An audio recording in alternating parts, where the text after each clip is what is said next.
Buenas a todos, espero que estén muy bien. Sean bienvenidos y bienvenidas a un nuevo episodio de Mente Abierta. Mi nombre es Jerónimo y el día de hoy vamos a estar hablando sobre los traumas familiares heredados, o también pueden ser llamados como traumas intergeneracionales y transgeneracionales. Bueno, este tema me llega más que nada, llegó a mi vida porque, bueno, a mí me gusta leer bastante. En esta época de mi vida antes no me gustaba, pero bueno, le agarré el gustito. Y bueno, empecé, siempre, por supuesto, me encanta leer de autoconocimiento y todo lo que haya respecto a ese tema. Y hay un libro que últimamente se ha hecho muy popular, pero siempre fue un bestseller, tengo entendido, que es el libro este, Dolor no es mío, de Mark Walling. Y bueno, y este libro lo leí y me pareció muy interesante. Creo que también voy a empezar a hacer eso en el podcast, de traer de libros que leo y bueno, dar un poco mi perspectiva o tratar también de explicar un poco lo que se decía en el libro. Y bueno, este es un tema que igual a pesar de que bueno que leí el libro dije, ah, mira, fue como algo que siempre me cuestioné a lo largo de la vida.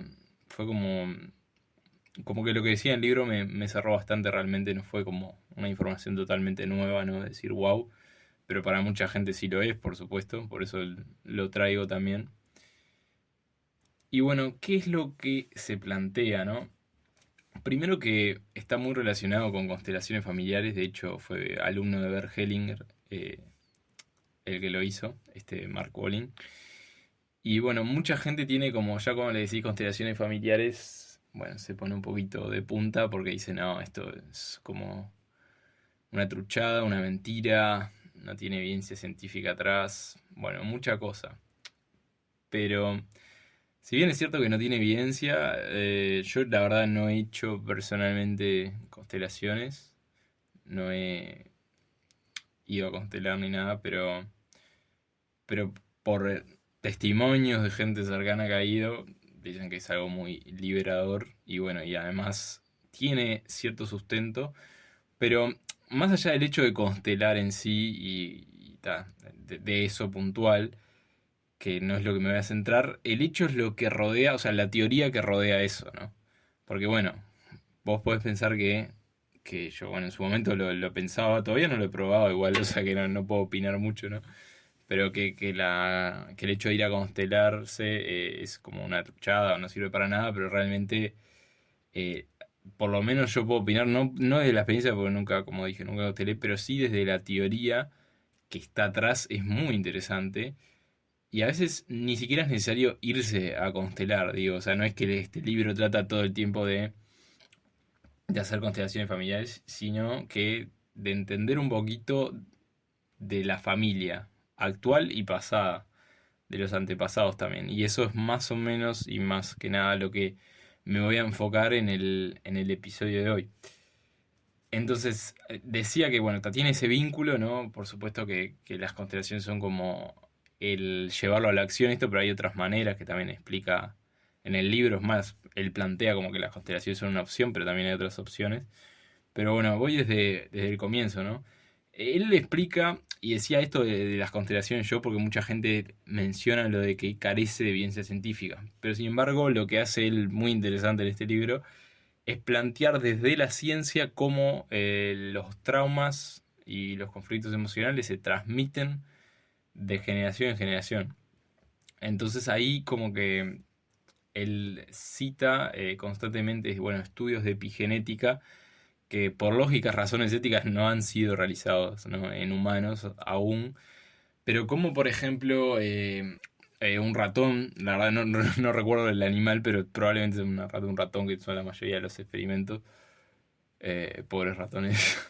Pero ahí mencionaba, claro, que agarran una generación de ratones, por ejemplo, y cómo les hacían de pasar determinada situación estresante o forzarlos a desarrollar determinadas características de personalidad. Y bueno, ahí también se exploran como un poco los vínculos con la madre y todo eso.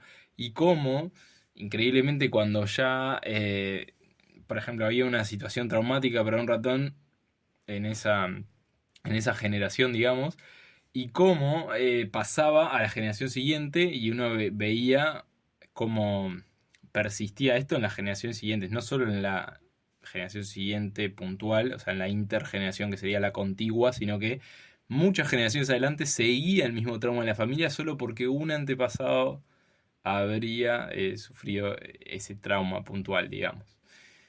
Eso es como un poco lo que plantea desde ese lugar más científico, por eso me pareció como algo interesante y como para entender también que realmente la ciencia se está acercando a esto.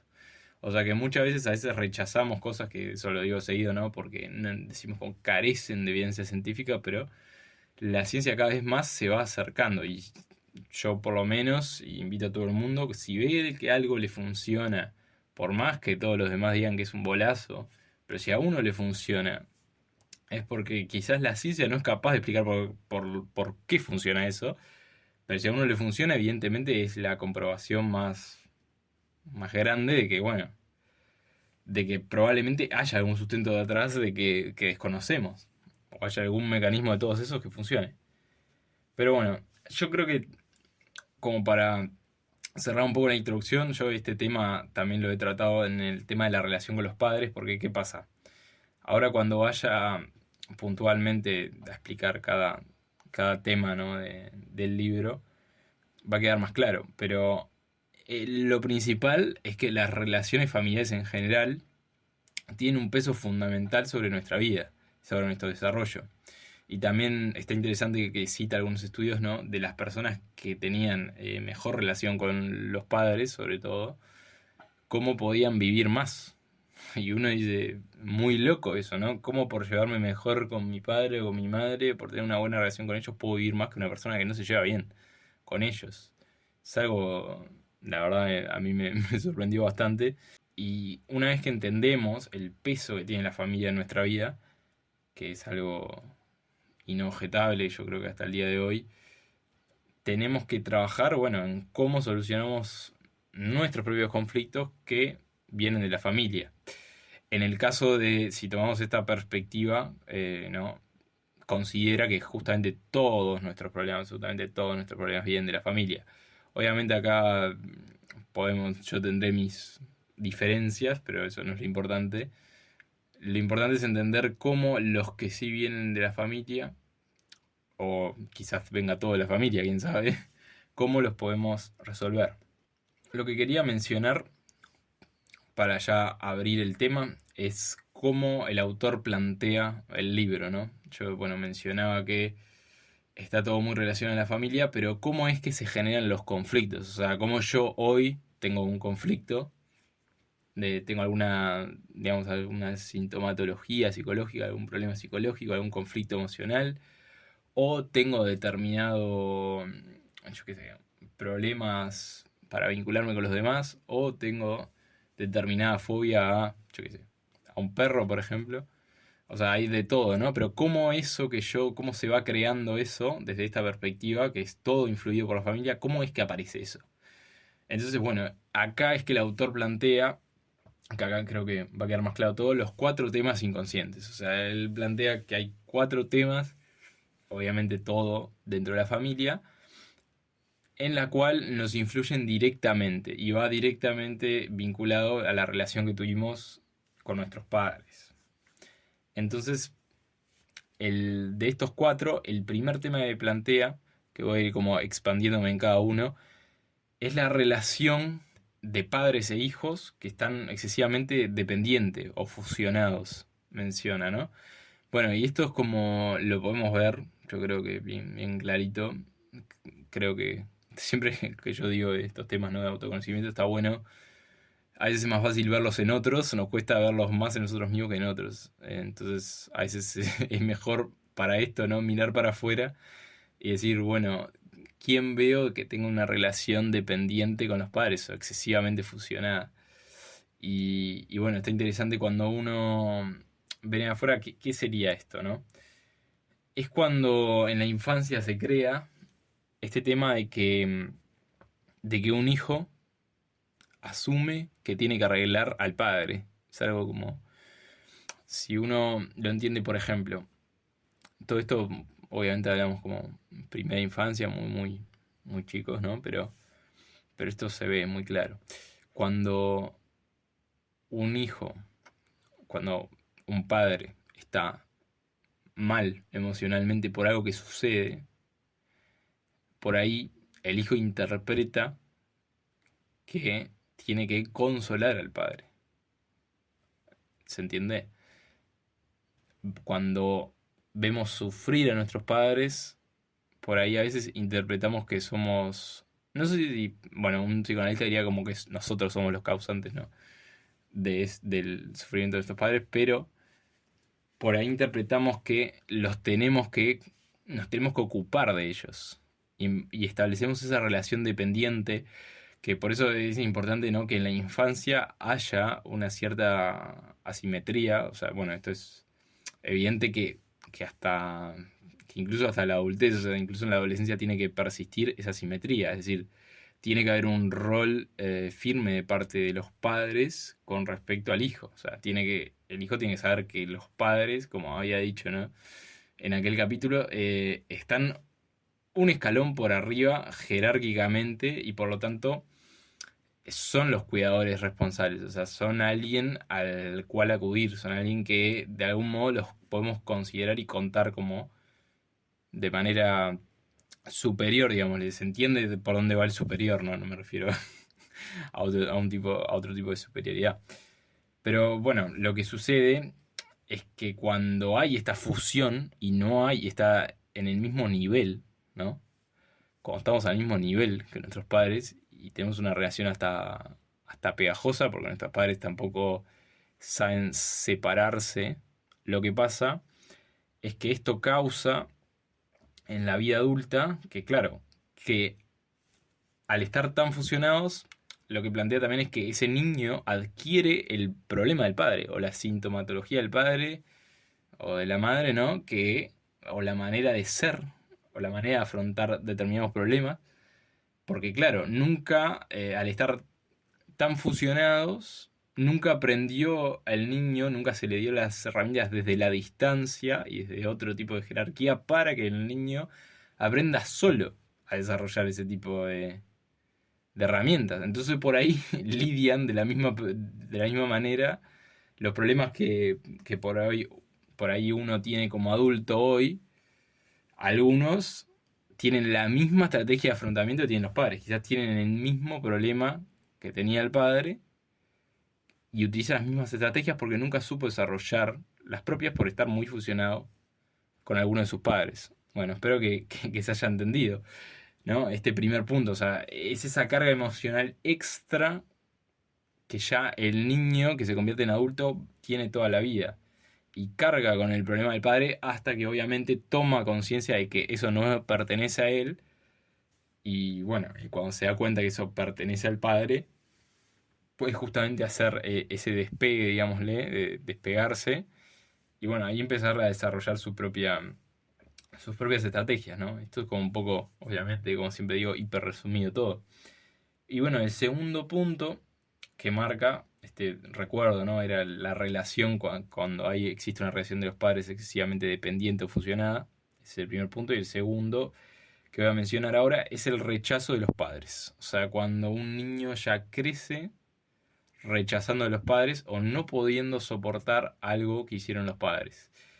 Y bueno, esto es hasta creo que más fácil de identificar porque lo vemos como el día a día, ¿no? Las personas que dicen, no, porque mi padre tal cosa y esto de no poder ver más a los padres y criticarlos por su accionar.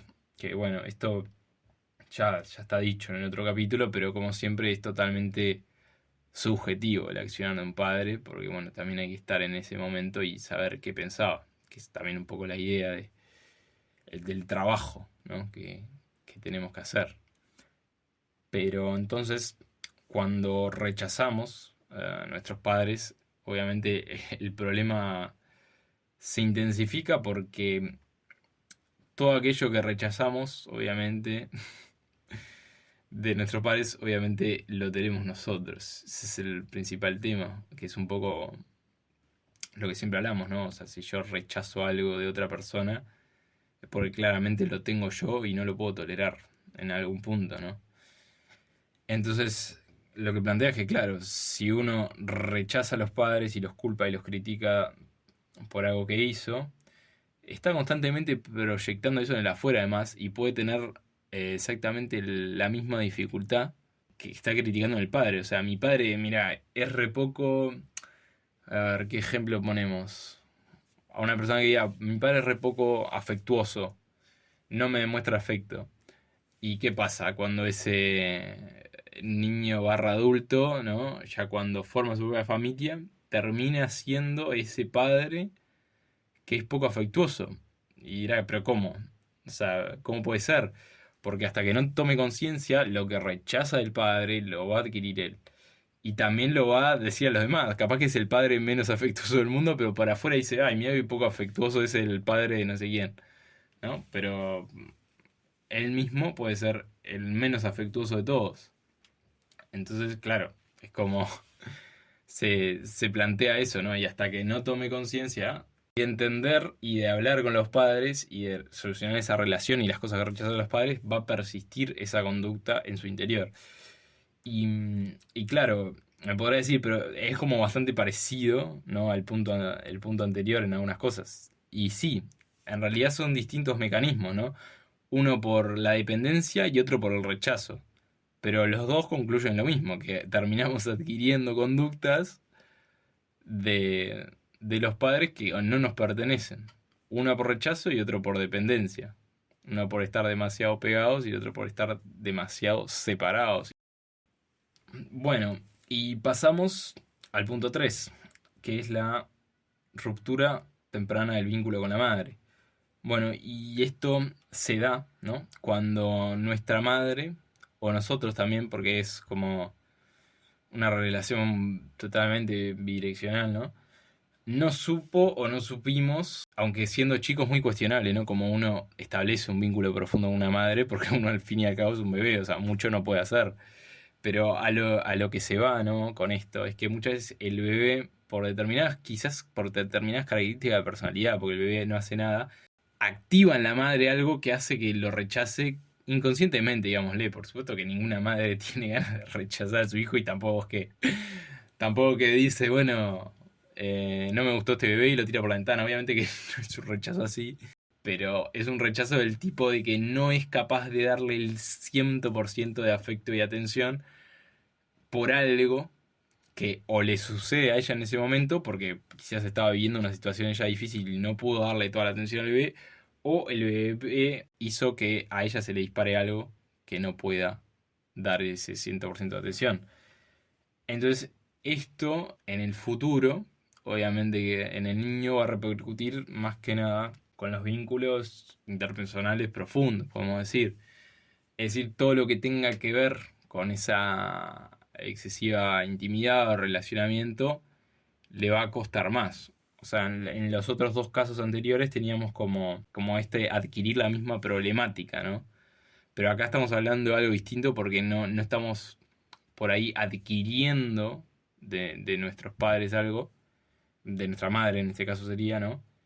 Sino que más que nada, al no tener ese modelado inicial, como se diría más en psicología, ¿no? Al no tener ese modelo, ¿no? A seguir inicial, que incorporamos también inconscientemente, también nos va a costar más relacionarnos profundamente o ser justamente, tener más seguridad y bueno, esto también está más vinculado con el apego, digo, para por ahí si alguien sabe bastante de psicología, bueno, los tipos de apego, eh, bueno, este sería, constituiría los tipos de apego con la madre que no son los ideales, ¿no? Esta ruptura temprana con el vínculo de la madre.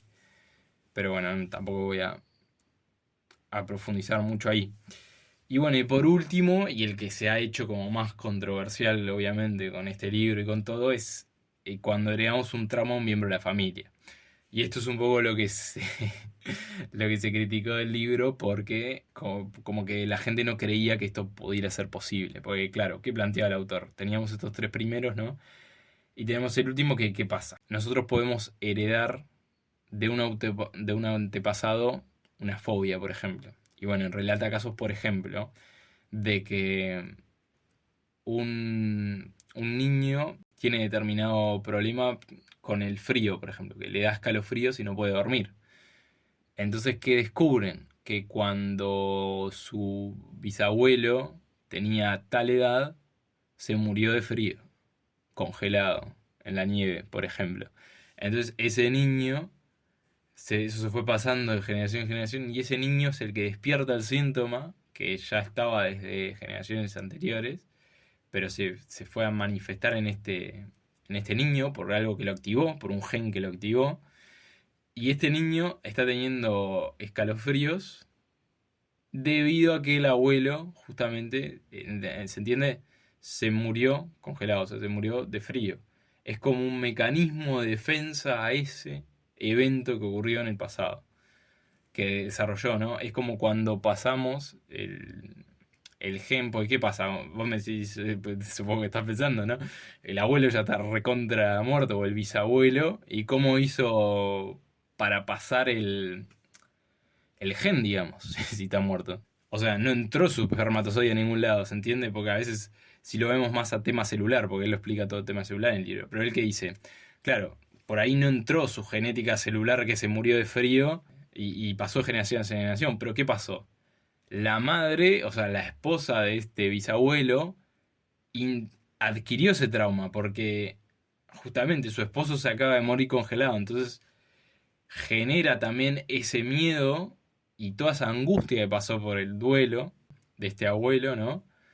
De la esposa de este abuelo, adquiere toda esa cosa de ese duelo, toda esa angustia, obviamente relacionada al hecho en sí, ¿no? Porque se murió congelado. Entonces, claro, esa generación sí va a pasar a lo siguiente. Y ella sí le va a transmitir a los hijos ese miedo, quiera o no. Inconscientemente se transmite ese miedo. Y esos hijos le van a pasar a la generación siguiente. Y ahí, bueno, van a estar los abuelos, van a estar los padres y va a estar este niño que hasta el día del momento tiene el síntoma. Eso es como. Es como eso, más que nada. Espero que se haya entendido la explicación. Pero claro, fue como lo que más despertó controversia con este libro. Pero bueno, para pegar como un repaso, y quiero hacer una puntualización que es muy importante también. Habíamos dicho, primer tema, la relación de padre-hijo excesivamente dependiente o fusionada. El segundo tema, el rechazo de los padres. El tercer tema, la ruptura temprana con el vínculo con la madre. Y el cuarto, el trauma heredado de un miembro de la familia. Pero, ¿qué es la cosa? Y creo que un poco lo explicaba eh, con este último ejemplo, ¿no? ¿Cómo es la cosa de la transmisión, ¿no? De por qué es un trauma eh, transgeneracional que viene de tan atrás. Porque capaz está pensando, ¿no? El último punto que mencioné recién es solo un trauma transgeneracional. Lo demás, son cosas que pasan que, bueno, rechazamos a un padre, no sé qué, y puede ser dentro de la misma generación. O sea, yo hoy, por ejemplo, puedo rechazar a mi padre. ¿Se entiende? Eso es como, pero ¿qué es lo que plantea él? Que claro, que qué pasaría si este rechazo, si todos estos temas, si la relación dependiente, si el rechazo, si la ruptura del vínculo de la madre y, bueno, el último que mencioné, que es el trauma heredado de un miembro de la familia, viniera de más atrás, todo viniera de más atrás. O sea, que no fuera solo, los tres primeros, que no fuera solo que, bueno, que yo rechazo a mi padre o que tengo una relación excesivamente dependiente, ¿se entiende? Que no sea solo intergeneracional, o sea, yo con mi padre, sino que qué pasaría si eso viniera de atrás ya. Esa es como también el punto interesante.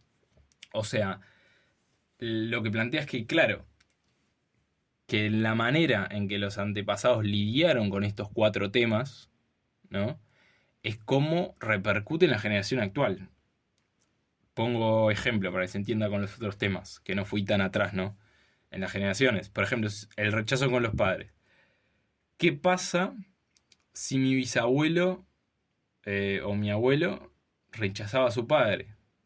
Bueno, que ese rechazo a su padre, de alguna manera, pasó porque su familia entera vivió, la familia del abuelo, por ejemplo, vivió ese rechazo a su padre. El abuelo siempre hablaba más del padre, que no sé qué, y siempre no se podía aguantar determinadas cosas del padre.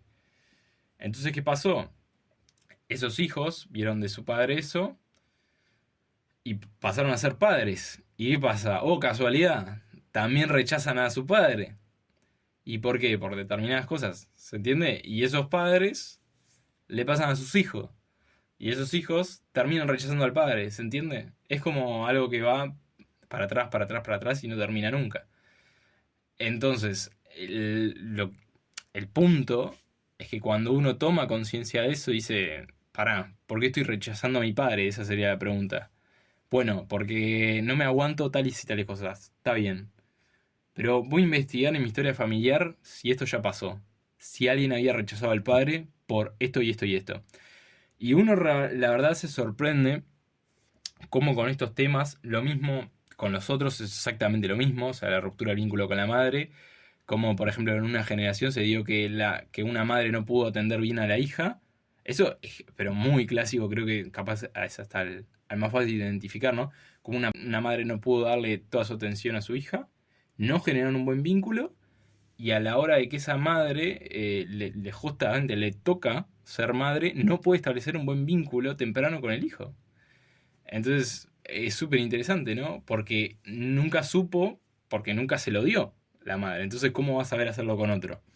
Pero bueno, es como un poco esa idea. Y si yo llego al punto, y la idea es justamente tomar esa conciencia de llegar al punto de decir, y eso, bueno, por supuesto que con terapia y con mil cosas, cuando uno se da cuenta es cuando todo cambia, ¿no? Si uno se da cuenta que, por ejemplo, no sé, tuve una mala relación con mi madre y la pude arreglar ahora, bueno, la siguiente generación mía, o sea, mis hijos probablemente no vayan a sufrir de una mala relación conmigo porque yo pude arreglar la relación con mi progenitor y por lo tanto pude adquirir justamente lo que precisaba para sanar eso y transmitirlo a la generación siguiente. Entonces, un poco eso. La verdad que creo que me fui un poco de mambo con la explicación. Me copé un poco. Espero que se haya entendido, la verdad.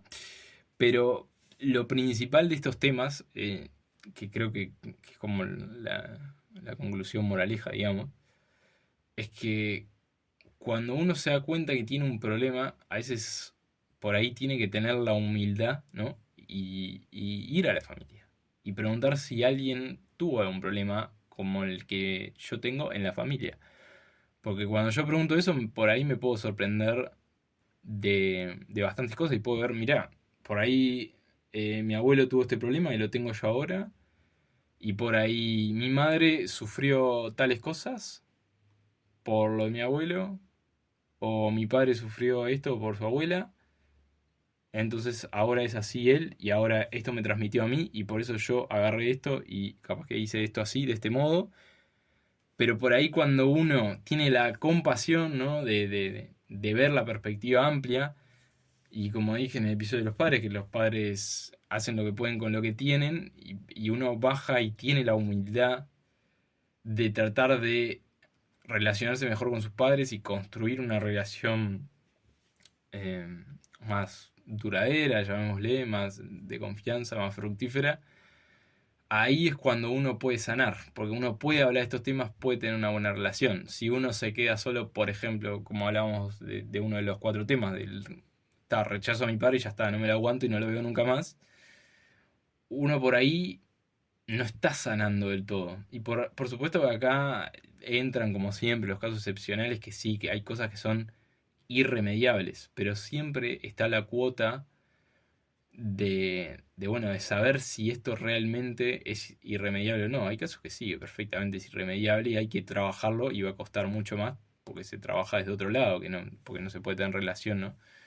Con ese progenitor, pero del otro modo uno puede justamente bañarse de humildad, ir a decir, mira, yo viví estas cosas así, ¿cómo las viviste vos?